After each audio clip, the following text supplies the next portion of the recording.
La batalla de Pavón siempre presenta y presentó muchos misterios. ¿Qué pasó? ¿Por qué se retiró Urquiza?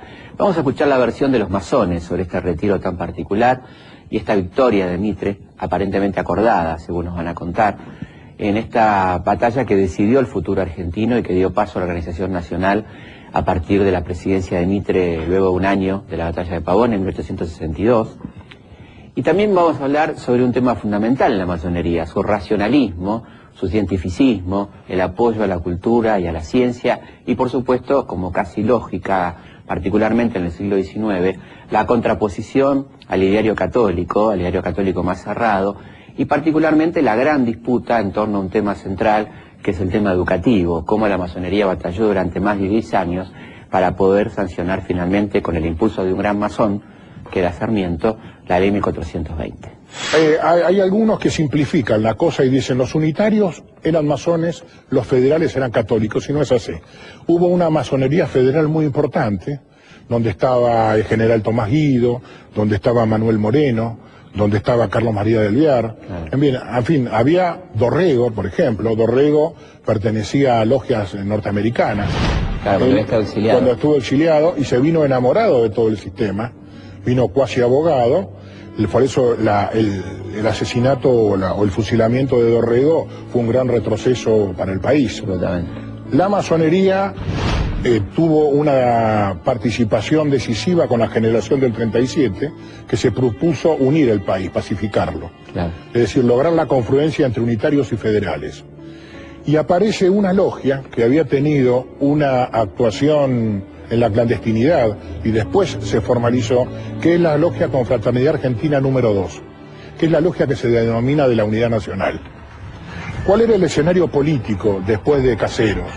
El escenario político era que se había producido una revolución en Buenos Aires se había apartado de la Confederación y trataba de buscar su reconocimiento a nivel internacional a través de su representante, que era el yerno de San Martín, Mariano Balcarce.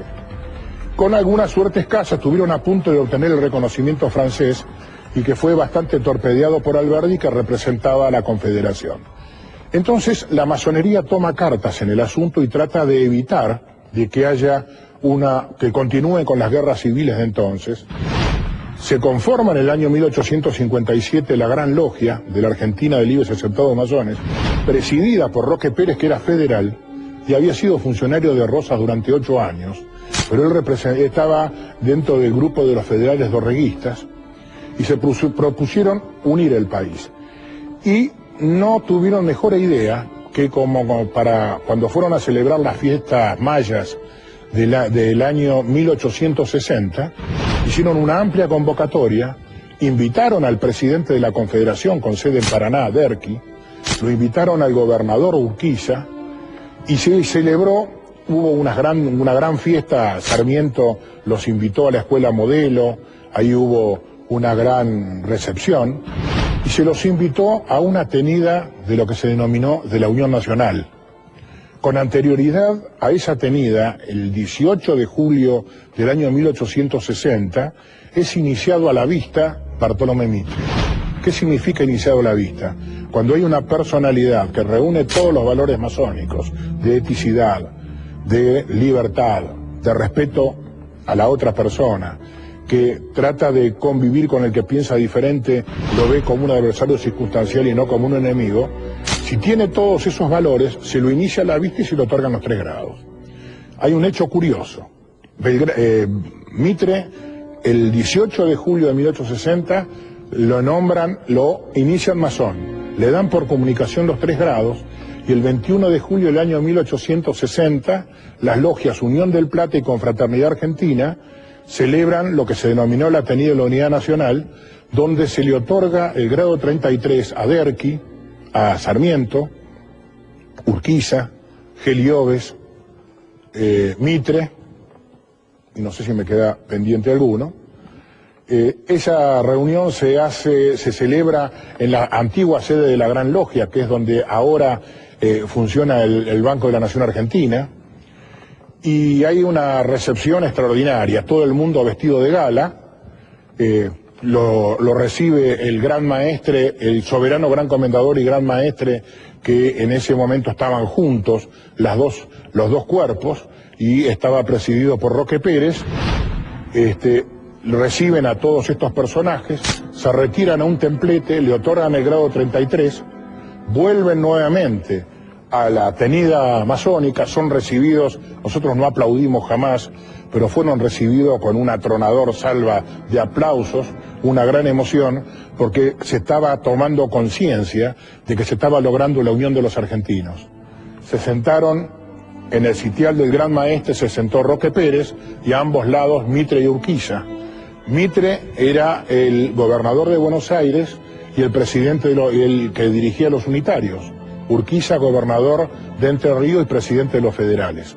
Se pararon los dos frente a Lara y juraron que tratar de unir a la nación, y ante un pedido de Urquiza, que si fuera necesaria nuevamente cruzar nuestras espadas, avisar con la debida antelación para que se prepare y tratar de negociar hasta el final para lograr un acuerdo negociado de unión entre los dos estados. Que es probablemente lo que pasó en Pavón.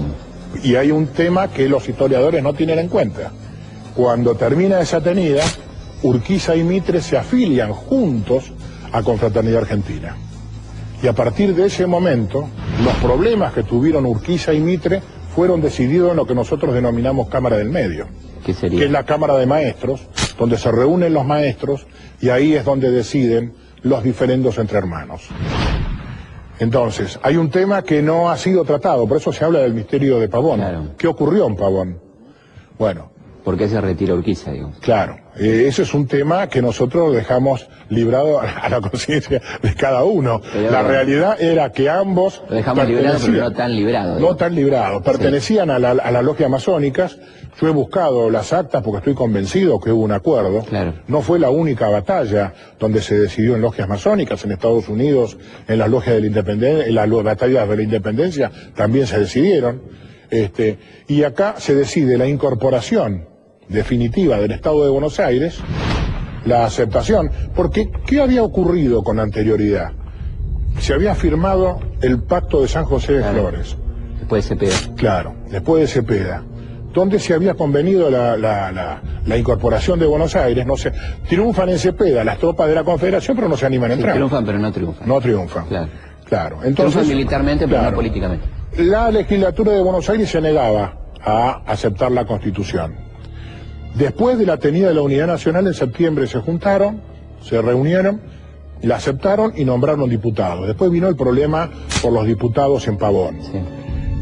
Nosotros entendemos, hay familiares de Urquiza que pertenecen a la logia, a la masonería, y ellos me han comentado que por tradición familiar saben que un hermano de Confraternidad Argentina es el que se entrevista en el campo de batalla con Urquiza, le dice que tiene que retirarse para lograr la Unión Nacional. Porque ¿qué ocurría? Las fuerzas, las tropas, las fuerzas militares de la Confederación se iban a imponer sobre Buenos Aires. Claro. Pero la Confederación no podía vivir sin Buenos Aires. No podía vivir con un Estado que esté en contra de la Confederación, porque era la gran